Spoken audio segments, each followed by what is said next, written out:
നമ്മളത് നമ്മുടെ മൊബൈൽ ഫോണിൽ ഡൗൺലോഡ് ചെയ്ത് തെരഞ്ഞെടുപ്പിന്റെ തലേ ദിവസം ഡിസ്ട്രിബ്യൂഷൻ സെന്ററിൽ എത്തിച്ചേരുന്ന ആ സമയം മുതൽ അടുത്ത ദിവസം തെരഞ്ഞെടുപ്പ് നടക്കുന്ന ദിവസം രാവിലെ തെരഞ്ഞെടുപ്പ് നടപടികൾ മൊത്തത്തിൽ അവസാനിക്കുന്നത് വരെയുള്ള 21 ഘട്ടങ്ങൾ, 21 ചോദ്യങ്ങൾ. ആ ചോദ്യങ്ങൾക്ക് നമ്മൾ ഈ ആപ്പ് വഴി ആൻസർ ചെയ്യാം. അതിനുവേണ്ടിയുള്ള ആപ്പാണ് പോൾ മാനേജർ എന്ന് പറഞ്ഞ സംസ്ഥാന തെരഞ്ഞെടുപ്പ് കമ്മീഷൻ തയ്യാറാക്കിയിട്ടുള്ള ആപ്പ്. ആപ്പിന്റെ ലോഗോയാണ് നമ്മളിവിടെ കണ്ടുകൊണ്ടിരിക്കുന്നത്. പോളിംഗ് പ്രിസൈഡിംഗ് ഓഫീസർമാരെ സംബന്ധിച്ചിടത്തോളം പ്ലേ സ്റ്റോറിൽ നിന്നും അത് നമുക്ക് ഡൗൺലോഡ് ചെയ്തെടുക്കാവുന്നതാണ്. പ്രധാനമായിട്ടും ആപ്പ് സെക്ടർ ഓഫീസേഴ്സ് ഇത് ഡൗൺലോഡ് ചെയ്ത് പ്രവർത്തിപ്പിക്കണം. രണ്ടാമത് പറയുന്നത് പ്രിസൈഡിംഗ് ഓഫീസർമാർ. ഇവിടെ ഉണ്ടല്ലോ പ്രിസൈഡിംഗ് ഓഫീസർമാർ ഉണ്ടാകും. മൂന്നാമത് ഫസ്റ്റ് പോളിംഗ് ഓഫീസർ.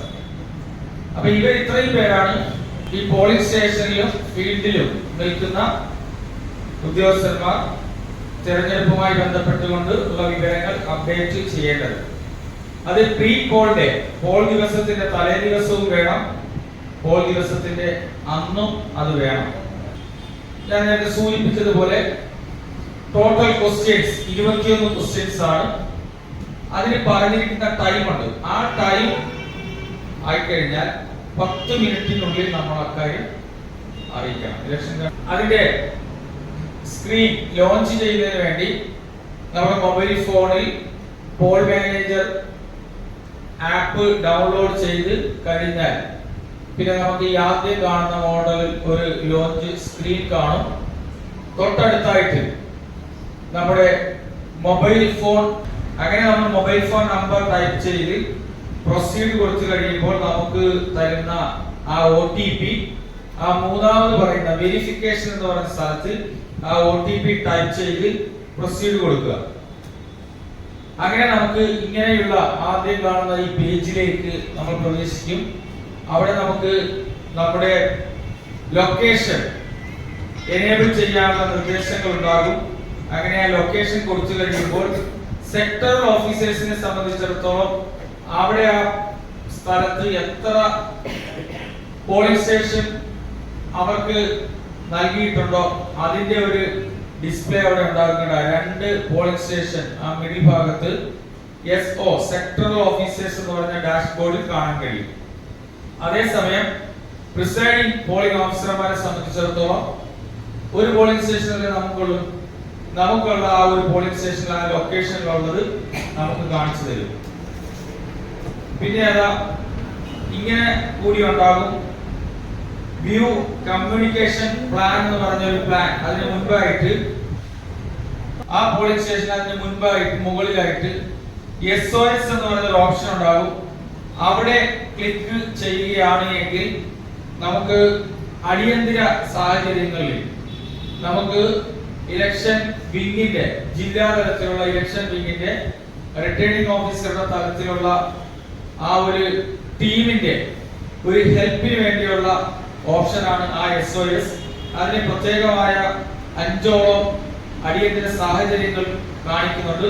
അത് സെലക്ട് ചെയ്ത് കഴിഞ്ഞാൽ അങ്ങനെ നമുക്ക് ആ ഒരു അവരുടെ സേവനം നമുക്ക് ലഭിക്കുന്നതാണ്. അതിനാണ് ആ SOS എന്ന് പറഞ്ഞ ഒരു ഓപ്ഷൻ. അതുപോലെ തന്നെ നമുക്ക് കമ്മ്യൂണിക്കേഷൻ നടത്തുന്നതിന് വേണ്ടിയുള്ള സെക്ടർ ഓഫീസേഴ്സിന്റെയും അതുപോലെ തന്നെ അസിസ്റ്റന്റ് റിട്ടേണിംഗ് ഓഫീസർ എന്നിവരുടെയൊക്കെ നമ്പരും ഇതിലൂടെ നമുക്ക് ലഭ്യമാകും. അവരെ ബന്ധപ്പെടാൻ എളുപ്പമാണ്.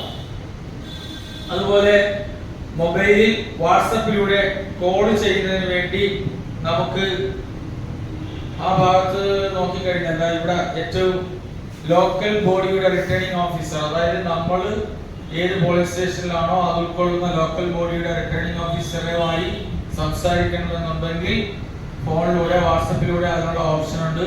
ഇത് അസിസ്റ്റന്റ് റിട്ടേണിംഗ് ഓഫീസറുടെയാണ്.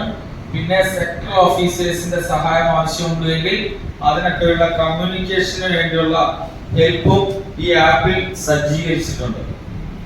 ഇനിയാണ് നേരത്തെ പറഞ്ഞ 21 ക്വസ്റ്റ്യൻസ് കടന്നു വരുന്നത് ഇവിടെയാണ്. അപ്പൊ തലേ ദിവസം ഡിസ്ട്രിബ്യൂഷൻ സെന്ററിൽ എത്തിച്ചേർന്ന് നമ്മൾ സാധന സാമഗ്രികൾ പോളിംഗ് മെറ്റീരിയൽസ് എല്ലാം കളക്ട് ചെയ്ത് നമ്മൾ യാത്ര ആരംഭിക്കുകയാണ്, ഡിപ്പാർട്ട് ചെയ്യുകയാണ്.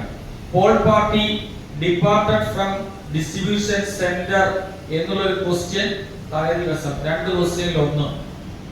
അപ്പൊ അതിന് നമ്മൾ യെസ് ഓർ നോ കൊടുക്കുന്നു. യെസ് കൊടുത്തു കഴിഞ്ഞാൽ അത് കഴിഞ്ഞു, നമ്മൾ ഇവിടെ നിന്ന് ഡിപ്പാർട്ട് ചെയ്തു, യെസ് കൊടുത്തു. നോ കൊടുക്കുകയാണെങ്കിൽ അവർ കൺഫർമേഷൻ ചോദിക്കുകയും ചെയ്യും ആ മിഡിൽ പോർഷനിൽ കാണുന്ന രീതിയിൽ. അതിന്റെ നോ കൊടുത്തു കഴിഞ്ഞാൽ അതിന്റെ ഒരു റീസൺ എന്താണ് എന്ന് നമ്മൾ ടൈപ്പ് ചെയ്യണം. അടുത്തതായിട്ട് വീണ്ടും നീങ്ങിക്കഴിഞ്ഞാൽ യെസ് കൊടുത്ത് നമ്മൾ സബ്മിഷൻ കൊടുത്തു കഴിഞ്ഞാൽ, യെസ് കൊടുത്തു കഴിഞ്ഞാൽ നമ്മുടെ ഒന്നാമത്തെ ആ ക്വസ്റ്റ്യൻ ആൻസർ കൊടുത്ത് സക്സസ്ഫുൾ ആയി എന്ന് കാണിക്കും. പിന്നെയോ സെക്കൻഡ് ക്വസ്റ്റ്യൻ തലേ ദിവസത്തിൽ തന്നെയാണ്. ഓൾ ഇൻ പൊസിഷൻ, എല്ലാവരും പോളിംഗ് സ്റ്റേഷനിൽ എത്തിയോ, റെഡിയാണ്. ഷൂട്ട് ഔട്ടിന് വേണ്ടി റെഡി ആയിരിക്കത്തില്ല, ഇങ്ങനെ പള്ളക്കാർ പോലീസുകാർ റെഡിയാണ് എന്നൊരു ചോദ്യമുണ്ട്. അതാണ് second question. Yes or no, yes നമ്മൾ കൊടുക്കുന്നു. അതോടുകൂടി തലേ ദിവസത്തെ നമ്മുടെ പോൾ മാനേജർ ആപ്പിലെ കാര്യങ്ങൾ അവസാനിച്ചു. ടോട്ടൽ 21 ക്വസ്റ്റ്യൻസിൽ 2 ക്വസ്റ്റ്യൻ കഴിഞ്ഞാൽ ബാക്കി എത്ര? എക്സ്പെക്ടോറേറ്റ് കുട്ടികൾ കൊടുക്കുന്ന അപ്പുറത്ത് വാങ്ങാം. അപ്പോൾ സെക്കൻഡ് ഡേ ഇലക്ഷന്റെ പോൾ ഡേയിൽ നമുക്ക് ചോദ്യം എന്താണ്? അവസാനം ക്വസ്റ്റ്യൻ നമ്പർ 3 എന്തോ? Mock Paul conducted. രാവിലെ 6 മണിക്ക് നമ്മൾ നടത്തേണ്ട മോക്ക് പോൾ കണ്ടക്ട് ചെയ്തോ എന്നാണ് പോളിംഗിന്റെ അന്നത്തെ ആദ്യത്തെ ചോദ്യം, മൂന്നാമത്തെ പോൾ മാനേജറുടെ ചോദ്യം. Yes or no? യെസ് കൊടുത്തു കഴിഞ്ഞാൽ വീണ്ടും അടുത്ത ചോദ്യം എന്താണ്? വെദർ. വളരെ ഇമ്പോർട്ടന്റ് ആയിട്ടുള്ള ഒരു കാര്യം. ഈ ചോദ്യം നമുക്ക് നല്ല ഹെൽപ്ഫുൾ ആണ്. എന്താണ്? Data entered during mock poll has been cleared before the actual poll. Actual pollന് മുൻപ് 7 മണിക്കുള്ള റിയൽ പോൾ സ്റ്റാർട്ട് ചെയ്യുന്നതിന് മുൻപ് നമ്മൾ മോക്ക് പോളിൽ ചെയ്ത വോട്ട് എല്ലാം ക്ലിയർ ചെയ്തോ, ഡിലീറ്റ് ചെയ്തോ എന്നൊരു ചോദ്യം. അപ്പൊ അത് യെസ് കൊടുക്കാമല്ലോ, ചെയ്യുകയാണ്, എന്നിട്ട് യെസ് കൊടുക്കാമല്ലോ. കണ്ടല്ലോ. അടുത്ത എന്താ ക്വസ്റ്റ്യൻ? Paul started. 5ാമത്തെ ചോദ്യം അല്ലേ? പോൾ സ്റ്റാർട്ടഡ് ഇല്ലേ? രണ്ടുപേരും വെച്ച് വെക്കണം. രണ്ടുപേരും വിട്ടോ, ഒരാളെ പോയില്ലെങ്കിൽ അടുത്താളെ പോകും. അപ്പം ചോദ്യം അതാണ്. പ്രിസൈഡിംഗ് ഓഫീസറുടെയും ഫസ്റ്റ് പോളിംഗ് ഓഫീസറുടെയും രണ്ടുപേരും ഡൗൺലോഡ് ചെയ്ത് രണ്ടുപേരും ചെയ്യണോ, രണ്ടുപേരും അപ്ഡേറ്റ് ചെയ്യണോ, രണ്ടുപേരും ചെയ്തോ. അങ്ങനെ 5ാമത്തെ ചോദ്യം അല്ലേ? പോൾ സ്റ്റാർട്ട് ആയോ? എന്തായി? 7 മണിക്ക് പോൾ സ്റ്റാർട്ട് ആയോ? ഓക്കെ, പോൾ സ്റ്റാർട്ടഡ് നമ്മൾ കൊടുത്തു യെസ്. അടുത്ത എന്താ ചോദിക്കുന്നത്? Polling status up to 8 AM. ഇനി അങ്ങോട്ടുള്ള എല്ലാം നിസ്സാര കാര്യമാണ്. 7 മണിക്ക് ആരംഭിച്ചു, 8 മണി വരെ എത്ര വോട്ട് ചെയ്തു അപ്ഡേറ്റ് ചെയ്യണം. പോളിംഗ് സ്റ്റാറ്റസ് എന്തൊക്കെ കൊടുക്കണം? മെൻ എത്ര, അല്ല മെയിൽ എത്ര, ഫീമെയിൽ എത്ര, ട്രാൻസ്ജെൻഡർ എത്ര വോട്ട് ചെയ്തു. അപ്പൊ നമ്മൾ അതിന്റെ ഒരു ലിസ്റ്റിംഗ് തയ്യാറാക്കിക്കൊണ്ടിരിക്കണം. 8 മണിയാകുമ്പോൾ കൊടുക്കണം. 6ാമത്തെ ക്വസ്റ്റ്യൻ. അടുത്ത എന്തുവാ? 7ാമത്തെ ക്വസ്റ്റ്യൻ എന്തുവാ? 9 മണിക്കുള്ളത്. പിന്നെയോ 8ാമത്തെ ക്വസ്റ്റ്യൻ 10 മണിക്കുള്ളത്. 9ാമത്തെ ക്വസ്റ്റ്യൻ 11 മണിക്കുള്ളത്. ഇതൊന്നും കൂടി വിശദീകരിക്കണ്ട. 10, 12 മണി വരെ ഉള്ളത്. 11ാമത്തെ ക്വസ്റ്റ്യൻ 1 മണി വരെ. അങ്ങനെ 2 മണി, 3 മണി, 4 മണി, 5 മണി, അങ്ങനെ 6 മണി. അവിടെ വരെയുള്ള നമ്മൾ കൊടുത്തു കഴിഞ്ഞു. പിന്നെയോ update status of voters in queue. 17ാമത്തെ ക്വസ്റ്റ്യൻ വരെ അവിടെ മുതൽ മാറാൻ തുടങ്ങി. എന്താണ് ചോദ്യം? കൗണ്ടാണ് ചോദിച്ചിരിക്കുന്നത്. ആ ക്യൂവിൽ എത്ര ആളുകൾ ഉണ്ടെന്നാണ് ചോദിച്ചിരിക്കുന്നത്. അത് കൊടുക്കുന്നു. പിന്നെയോ ക്ലോസ് ചെയ്യുന്നു, അവസാനിക്കുന്നു. ആ ക്യൂവിലുള്ളവരെല്ലാവരും വോട്ട് ചെയ്യിപ്പിച്ച് അവസാനിക്കുമ്പോൾ അപ്ഡേറ്റ് ചെയ്യണം നമ്മൾ ആ പോളിംഗ് സ്റ്റാറ്റസ്. 18ാമത്തെ ക്വസ്റ്റ്യൻ മെയിൽ എത്ര, ഫീമെയിൽ എത്ര, ട്രാൻസ്ജെൻഡർ എത്ര, ആ ലാസ്റ്റത്തെ ആ ടൈമിൽ. പിന്നെ എന്തുവാ? പോൾ ക്ലോസ്ഡ് ചെയ്ത വൈകുന്നേരം 6 മണി, 6:30, 6:30 ആയി. എല്ലാവരും വോട്ട് ചെയ്തു, പോൾ ക്ലോസ് ചെയ്തു.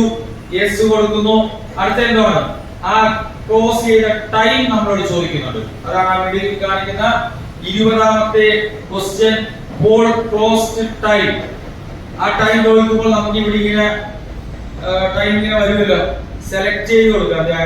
അവസാനം കണ്ട ആ 3ാമത്തെ അവിടെ നമ്മൾ കാണുന്ന ആ സ്ലൈഡിൽ കാണുന്നത് പോലെ ടൈം നമുക്ക് സെലക്ട് ചെയ്ത് കൊടുക്കാം. അങ്ങനെ ടൈം നമ്മൾ സെലക്ട് ചെയ്ത് കൊടുത്തു.